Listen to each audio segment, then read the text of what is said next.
It started as just another heated political debate, bright studio lights, a restless audience, and two powerful voices ready to clash. But no one expected what happened next. When Senator John Kennedy tried to humiliate Congresswoman Jasmine Crockett on live television, thinking he could score easy laughs at her expense, the tables turned in a way that stunned millions, because he forgot one crucial thing: her mic was still on.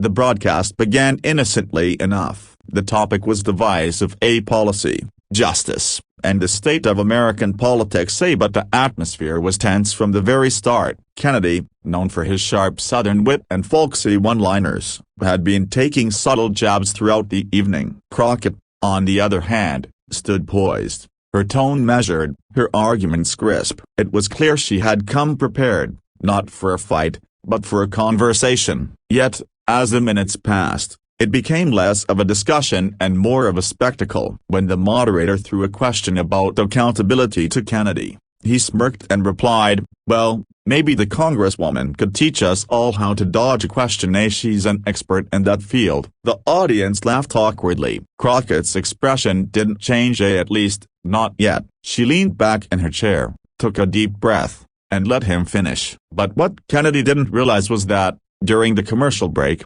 as he whispered to a producer and chuckled under his breath, Jasmine's mic, the one she thought was muted, was still live.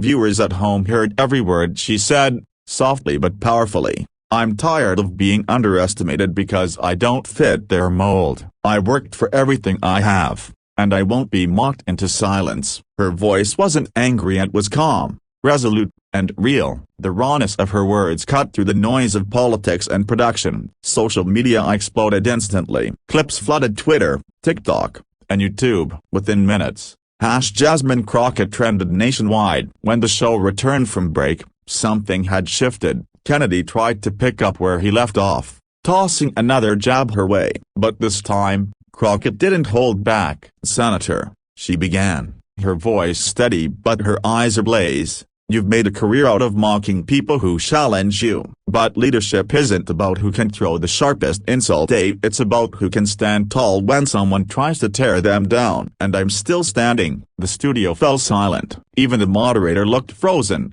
unsure whether to interrupt or just let her speak. She continued, weaving her personal story and her struggles, her faith, her perseverance into a message that resonated far beyond the studio walls. Kennedy, usually quick with the comeback, simply lowered his gaze. The laughter that once fueled him was gone, replaced by a heavy hush. The clip would later be replayed millions of times, dissected, celebrated, and shared as a moment of truth in an era of noise. After the broadcast, insiders saw Kennedy tried to brush off the incident, calling it just TV. But Crockett's off-mic words, the ones never meant to be heard, had already touched something deeper in people. They represented everyone who's ever been mocked, dismissed, or talked over in a room full of power. Viewers described feeling seen for the first time, especially women and people of color who knew that silent frustration all too well. By the next morning, news outlets ran headlines calling it the moment the mask slipped in Washington. Commentators praised Crockett's composure under pressure. Even some of Kennedy's usual supporters admitted that he had gone too far. Yet what truly made the moment unforgettable wasn't the embarrassment of a senator, it was the grace of a woman who refused to meet cruelty with cruelty. In the days that followed, Crockett didn't gloat. She posted a single message online: "Greater than they may laugh, but I'll keep fighting, because integrity speaks louder than any insult." That post became a rallying cry. Thousands echoed her words, turning what began as an embarrassing live TV blunder into a powerful reminder that authenticity, even when it slips out by accident, can break through the noise of politics and performance.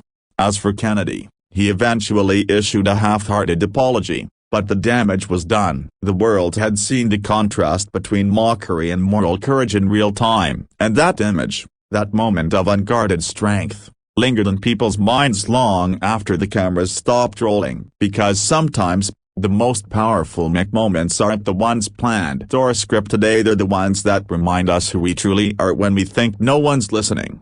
In the end, Jasmine Crockett didn't just win an argument, she won respect. She proved that dignity doesn't need a spotlight to shine, And for millions watching, it was more than just a viral moment. It was hope, the kind that whispers, even through static and laughter, that truth still has a voice.